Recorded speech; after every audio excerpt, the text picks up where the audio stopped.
Hey, CG. Hey, Darren. Morning.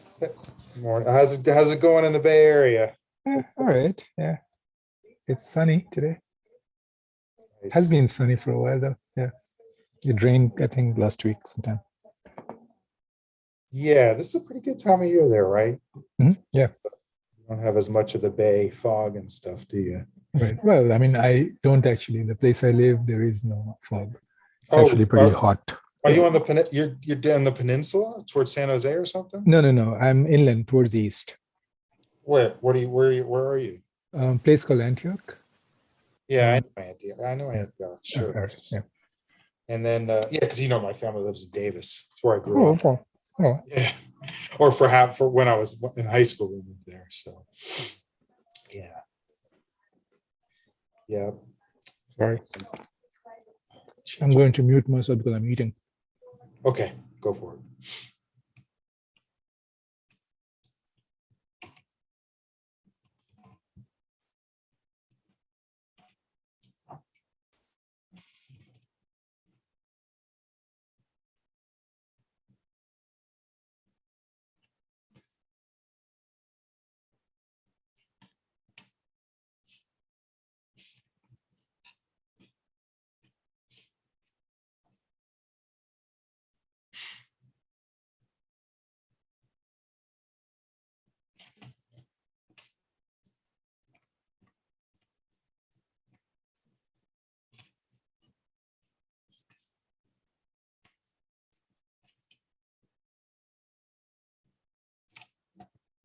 Hey, Yuri, we're just filing in here.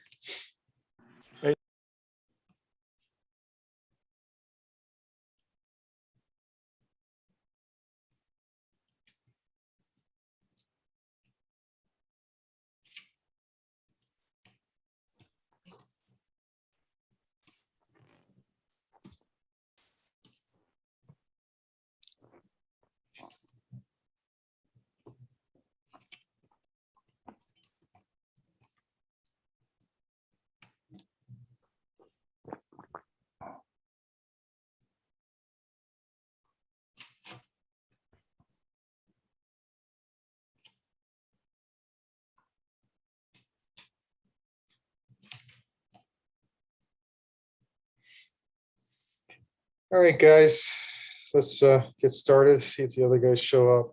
But it was interesting. I looked more after our last call. CG did label smoothing. And the funny thing is that I'm calling it label softening from now on.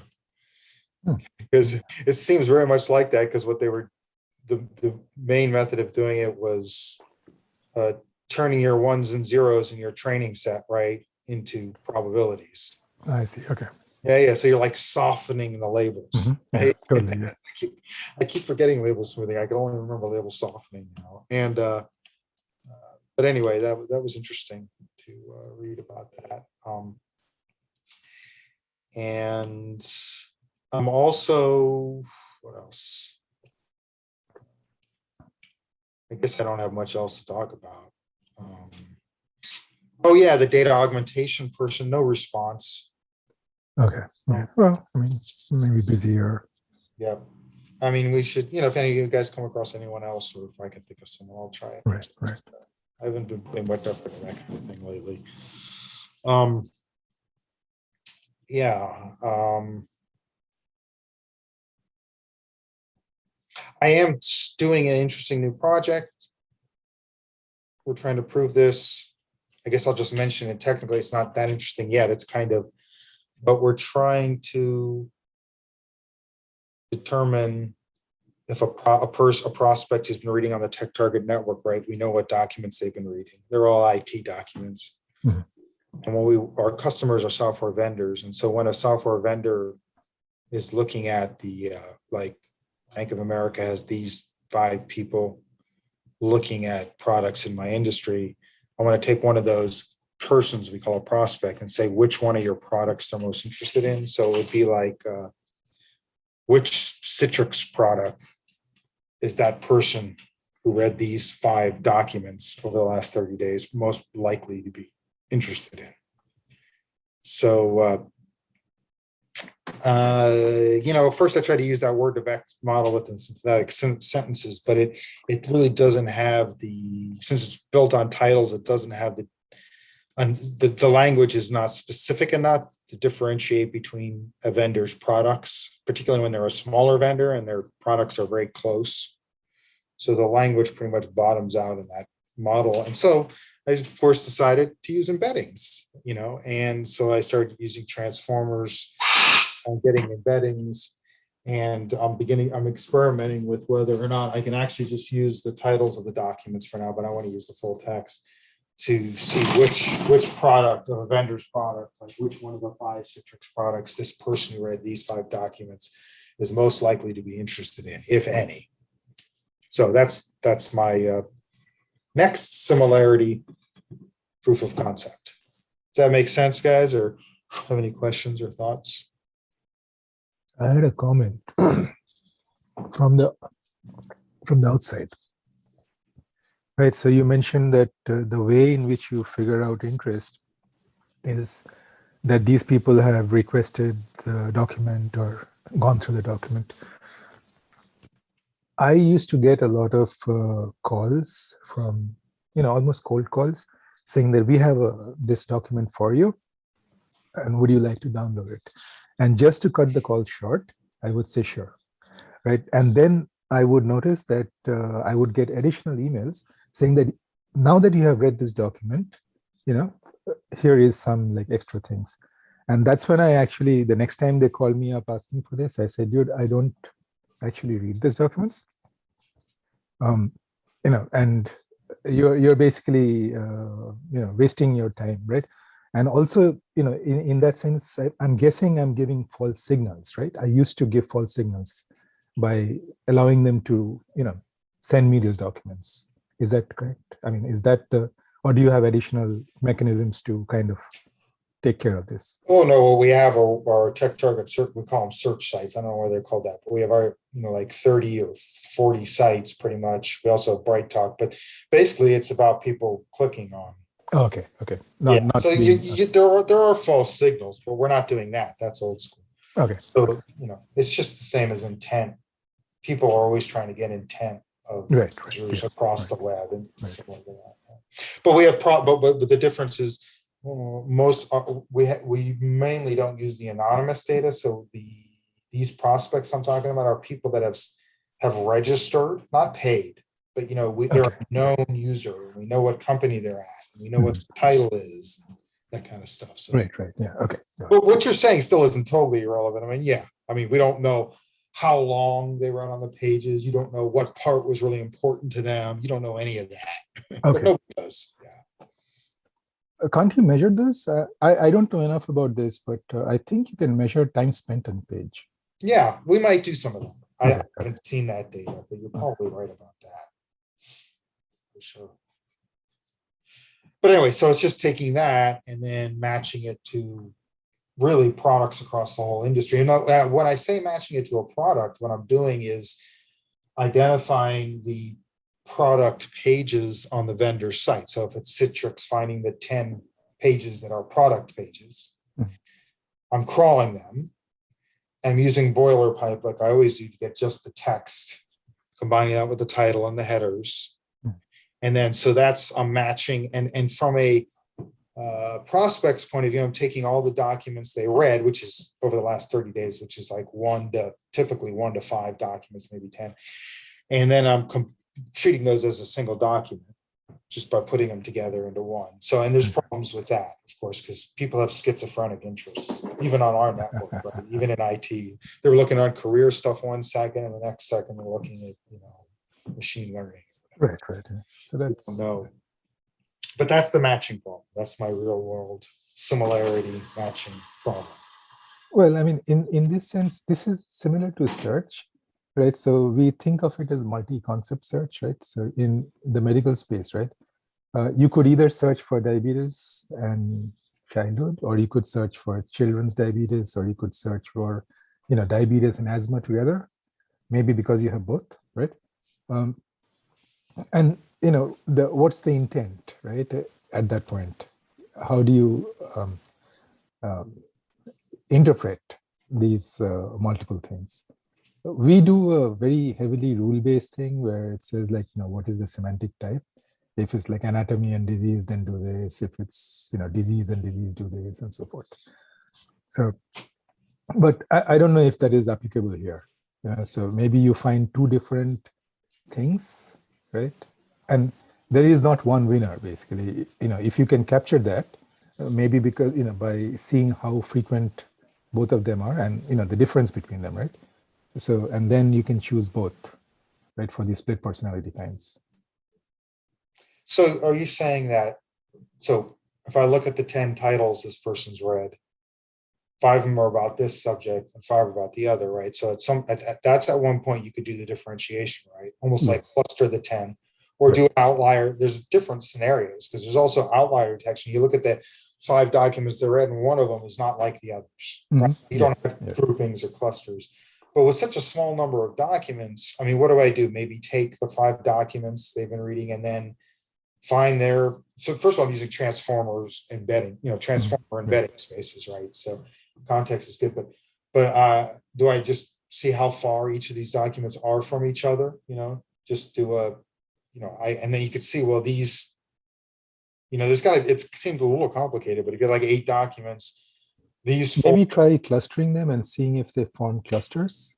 Can you do that? Can you do that with such a small number of documents? I don't know. I mean, like 5 documents. Yeah. So that's what I figured. I could try because they're in embedding space, right? So I could try cluster and I could try outlier detection, and those are my main. And then once I have a reasonably pure, so I might have a prospect that has 2 different interests, right? Right. That's getting to the heart of the matter. I mean, our whole business is built on the foundation of our business is built on people's interests, technical interests, selling that to vendors, right? So being able to differentiate like that ought to be pretty useful. Yeah, go ahead. So I thought you can pre-cluster your documents already, right? So you can just assign. You're saying I could take the whole collection, right? Yeah, you can cluster it documents and cluster before, and then just see like which clusters those 5 requests and the other 5 requests. Yeah. That's perfect. Yeah. That was like almost there. I was almost thinking about that, but that's exactly the way to think about it because that's efficient too. Yeah, cool.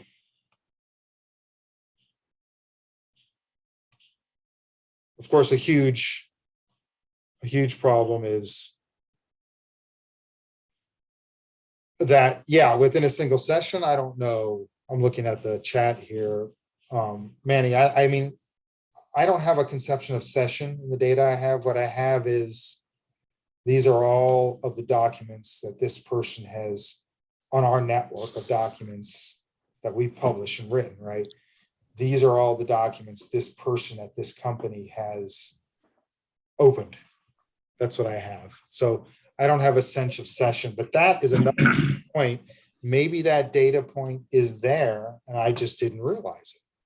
But having said that, that might not totally solve it because people are pretty crazy schizophrenic in their interests. Fluid, let's say. I know I am. So, but that's a good point, actually. Let me make notes to do this.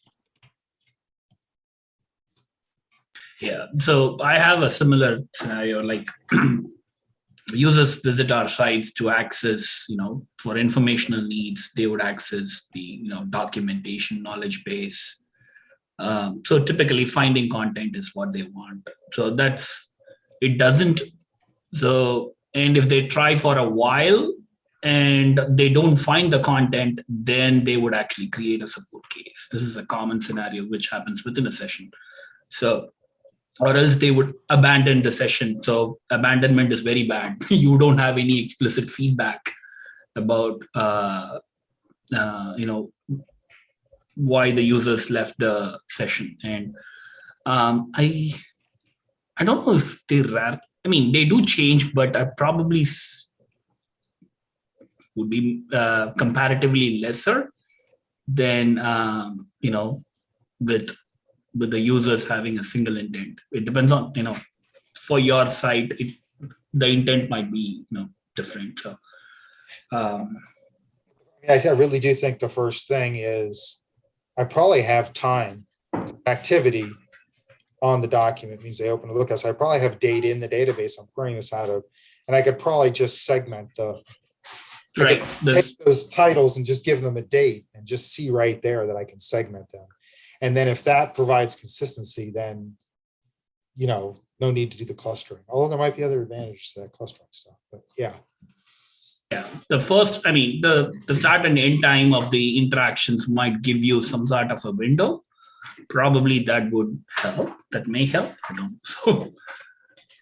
Yeah. And but if it solves it 98% of the times, then it simplifies my life because it's just segmenting by date rather than clustering our entire document collection and then identifying which cluster each topic title is in, right? Which is doable, that's doable because you could do that all up front. So interesting. Any other thoughts, Manny, on that? What do you do? What do you do with the activity in the knowledge base when you're trying to understand people's intent? What's the context there? No, this is one activity that analysis that I have to do. I'm mostly spending time on, trying to understand the support cases. So, which is why I'm working on these routing and the tagging. My end goal is to actually get better representations. That's my end goal.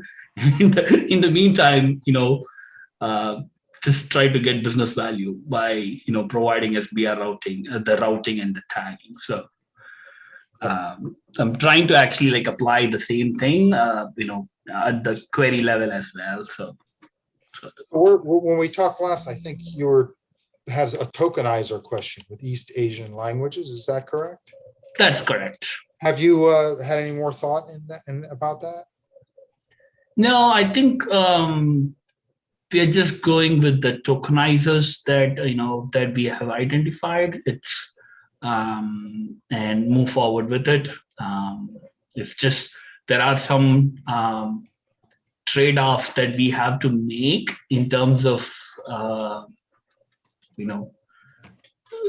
getting the project into a better in a much more maintainable place than focusing on the improvements. So just so one has go ahead. So one has to make the trade-off. Yeah, so Suji ought to be familiar with that. I know whenever he dips into a project in another group, that's pretty much what you're doing to start off with, right?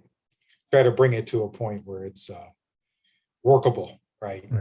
So yeah. Oh, that's cool, Manny. So I get it. You're understanding processes, and a lot of that has to do with classifying and routing, and you're trying to improve the foundations of how it's being done now. So you're sort of consolidating so you can then build from there. So anything else going on with you that you've learned or seen or at work or anything? I kind of started exploring the deep set .ai's haystack. That is, one of the things that I always struggle with is I need faster feedback loop with the experimentation. So I felt, I don't know, Sujit might be able to actually I really prefer actually tools or products that gives me that quicker experimentation to learn more. I felt that Haystack has much better I just looked at their getting started and tried their couple of tutorials using Google Colab, which was really awesome. I was able to just spin up an Elasticsearch instance, try out their these things, which was I really really loved it. Getting started experience with the Haystack. Do you have that in front of you? Can you share just a teeny bit of that with us? Yeah. I don't even know what is Haystack. I don't remember what they are. It's a search interface. Well, deep learning based search interface. Oh, right. Of course. You only mentioned it a couple times. If you remember Farm, So they have everything kind of going around in a farm thing, right? So yeah. Oh, yeah, because haystack, of course. Yeah, yeah. Is the farmer's daughter there? I don't know. And the shot. So yeah. But what are your thoughts, Sajid? I probably want to, you might have tried it. What are your thoughts? I haven't actually. So I just attended a thing yesterday on Haystack Live, which is not the Haystack we're talking about, right? So the Haystack is like a search relevance conference, and they organize little, like it's free, right? You can just go in.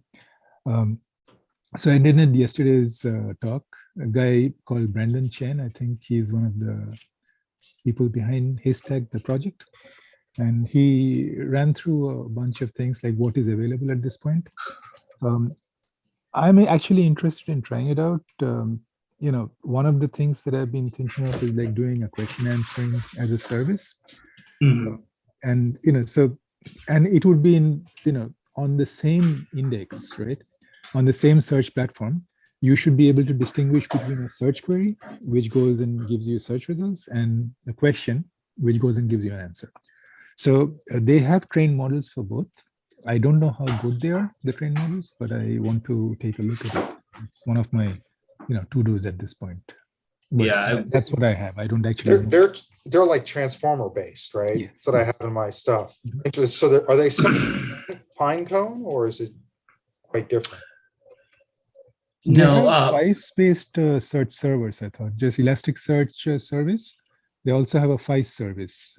So I don't think they're actually based on anything, like a third-party tool. But I could be wrong.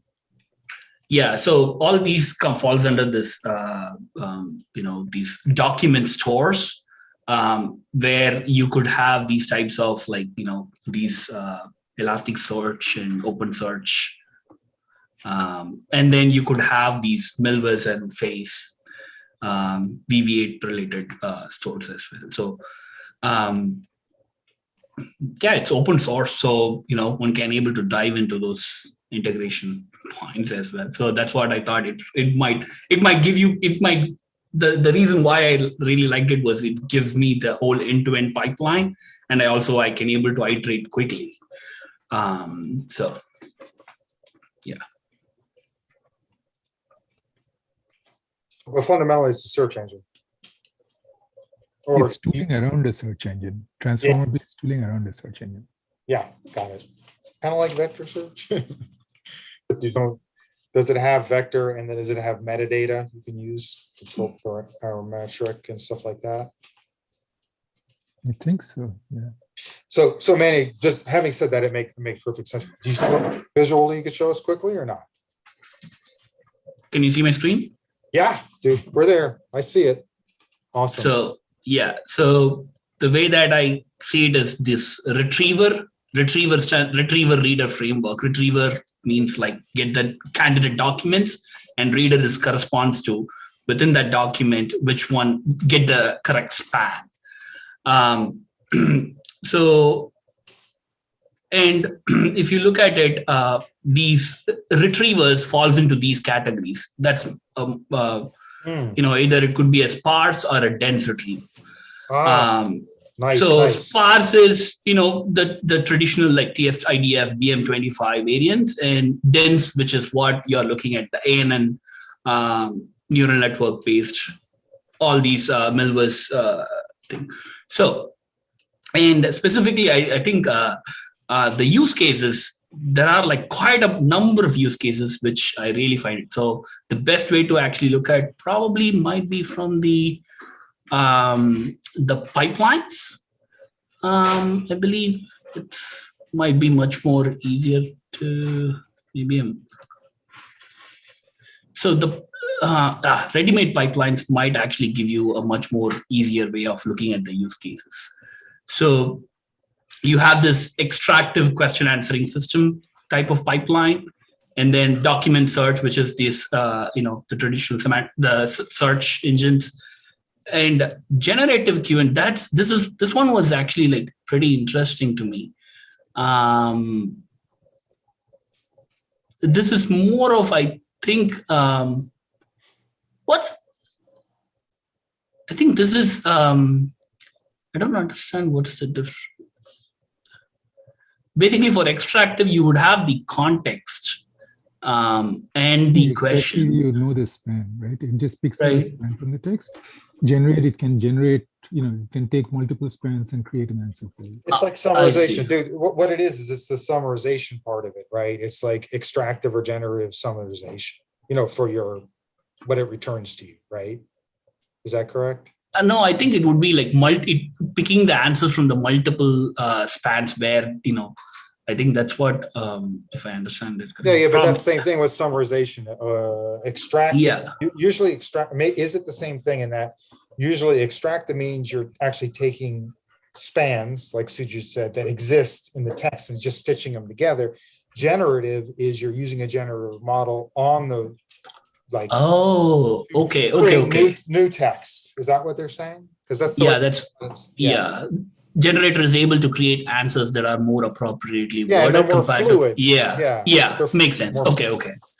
Yeah. Let me just stop you a second. You know what's interesting about this, Suji, is the whole evolution of the search space.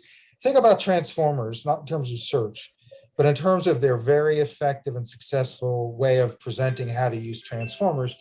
They allow you to do all sorts of powerful stuff, but you can also, they're basically centered around tasks, right?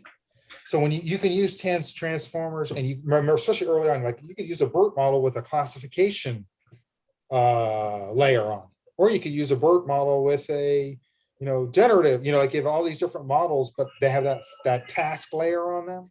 And so their whole API, you can just do tasks using the models. Well, same with Pinecone, looks just like this. Now with search, you're getting that same kind of user interactive thing where if you have task-based pipelines here built on top of the search technology. It's really interesting, right? And that's exactly the way transformers. What's that? In inference mode, both are similar. But Pinecone, so the difference between this is if you were to fine-tune it with your own data, you can. But then Pinecone might have, like, you might have to fine-tune it, generate the embeddings, and upload it. Right? So, that's it. No, I understand there's a difference. There's a big difference because Pinecone is just the input, right? And then it's combining with parametric search and stuff.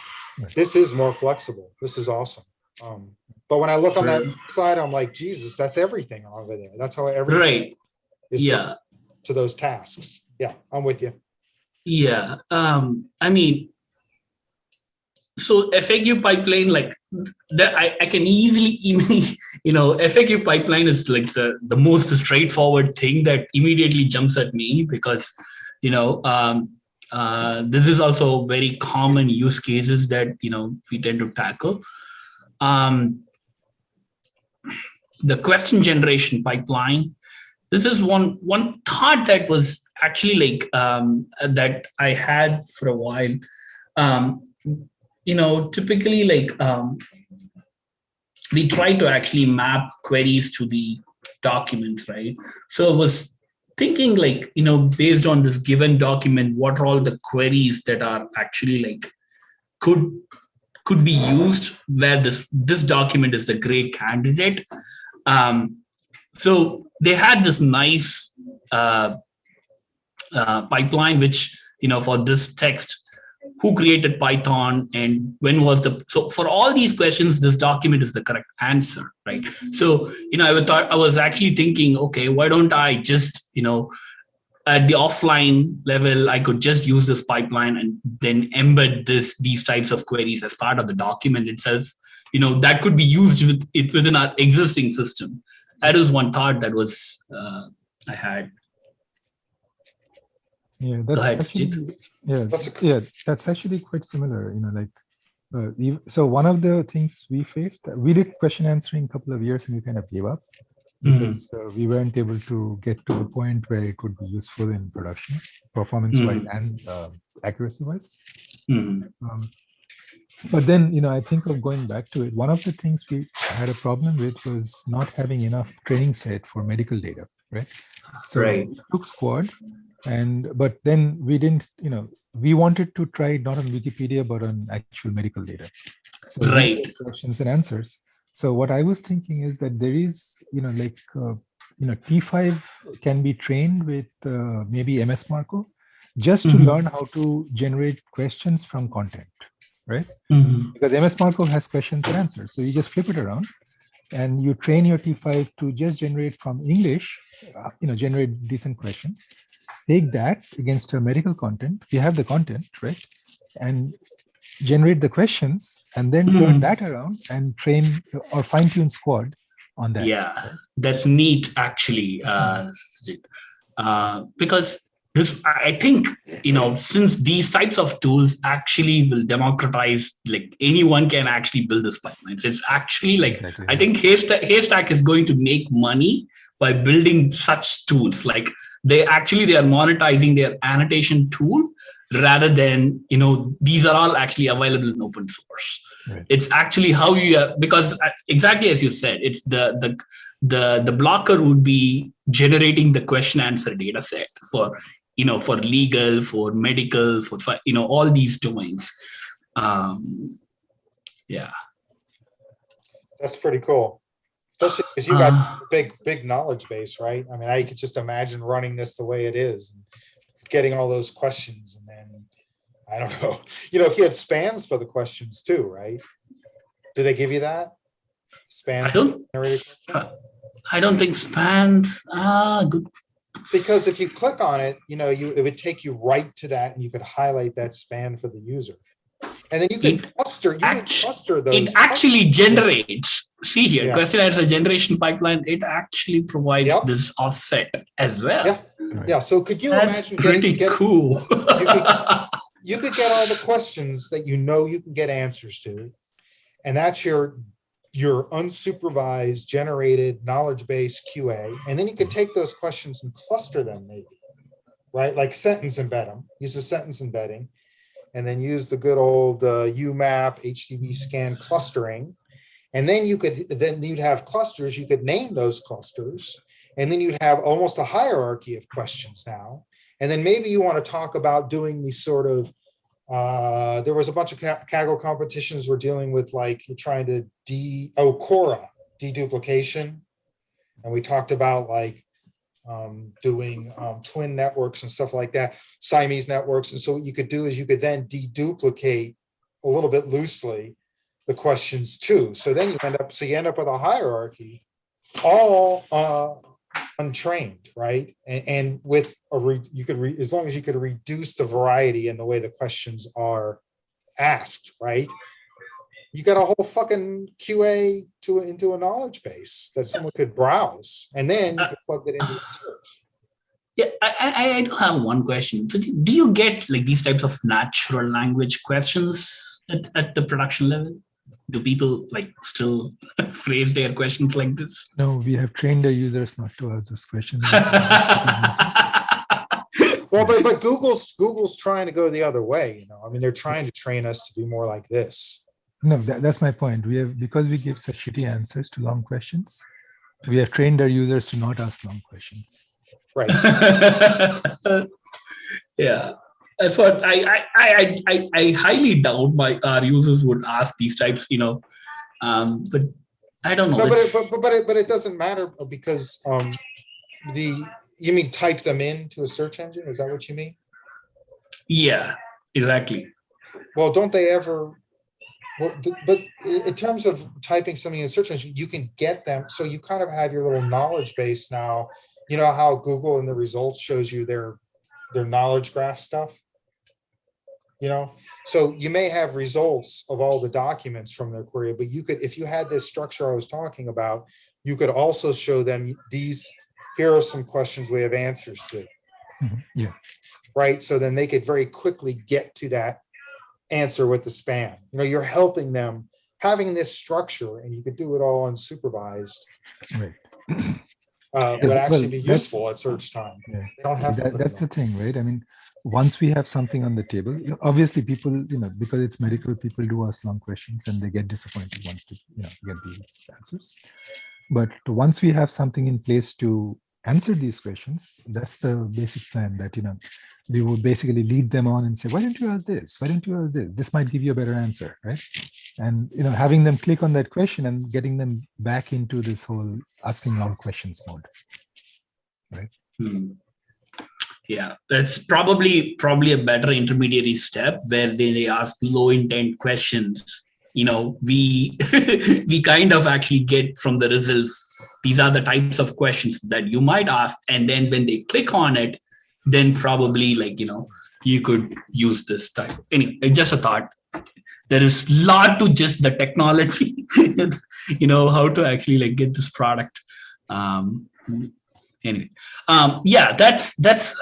this is what I actually I also attended the talk. I watched the recorded talk, and and the part which they don't touch upon a lot is this particular labeling the data, getting these types of domain specific data sets and doing the evaluation. But somehow I saw that they did actually saw tutorial 2. Tutorial 5 have some sort of evaluation, how to evaluate such systems. So definitely worth it. I kind of wanted to actually do this, run the code by hand, and and then probably see if I'll get more ideas. That's my plan to try it out. This is definitely worth looking at. I have a quick question for. Sorry. Go ahead, Yuri. Go ahead. Yeah. So to something Sujit mentioned is that what he was thinking of doing with the generated questions for the paragraphs. So once let's say you train T5 to generate questions, why do you need to do another? You said you wanted to do the question answering system. Why do you need to retrain it? You already have, No, retrain. Or you want to apply it to different. You want to apply to different yes. documents? Yeah. So the idea here is that, after the generation stage, I use MS Marco to, generate a question answering system. Question generation system. And then I take my list of generating questions, I give it to a human, right, a domain expert, and have them pick out good questions, good medical questions from that. And then use that, to train my, or fine tune my squad model. Okay, so basically the same model that generated those questions. No, that's a different model. I'm using MS Marco to fine tune T5. Okay. So T5 is a generated squad. Yeah, text to text. But literally squad on questions. Okay. Yes. Yeah, they have also provided this domain adaptation and things like that. This is see, this is the tool that they are selling, Haystack Annotate, which is in beta currently. Okay. Yeah. For the Spacey annotation. model, basically. Yeah. Could be. Can you? Go ahead. You can keep doing what you know, but maybe you could also quickly show how you got this running, so I have some sense of how I could do that. Oh, all I have to do is they have this collab. Awesome, they started integrating this collab. So all I had to do is just click on that link and run it pretty much. Oh, okay.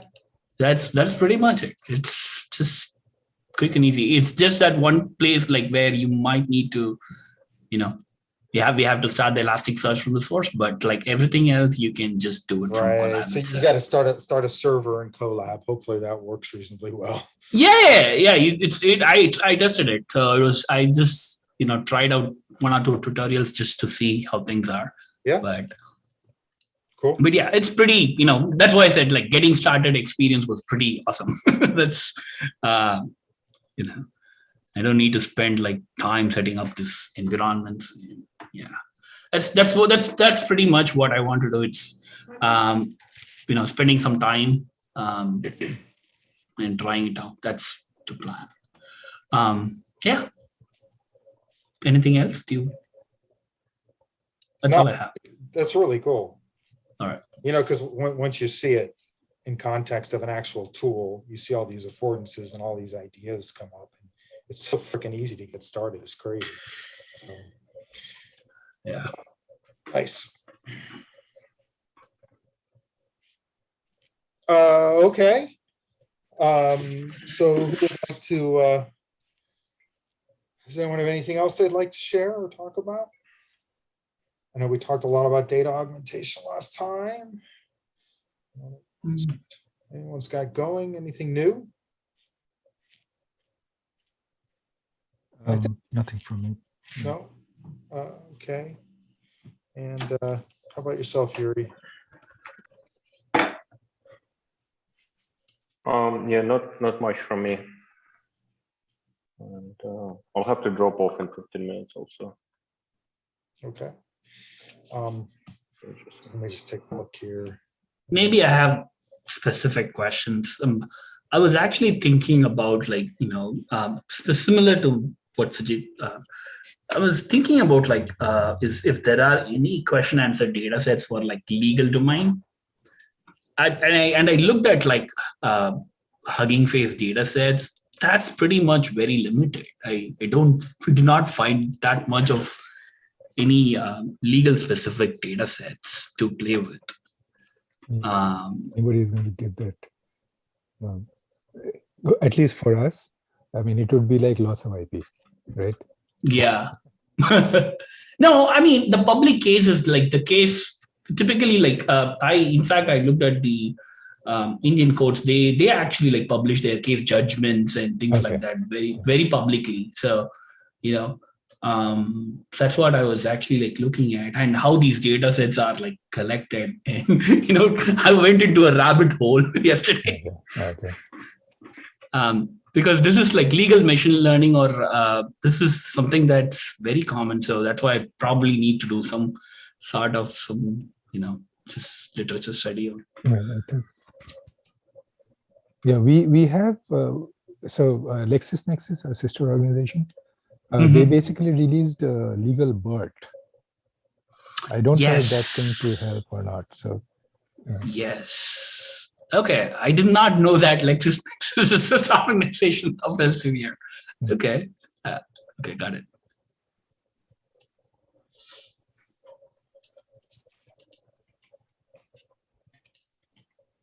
Well, all right, guys. Anything else? That was interesting.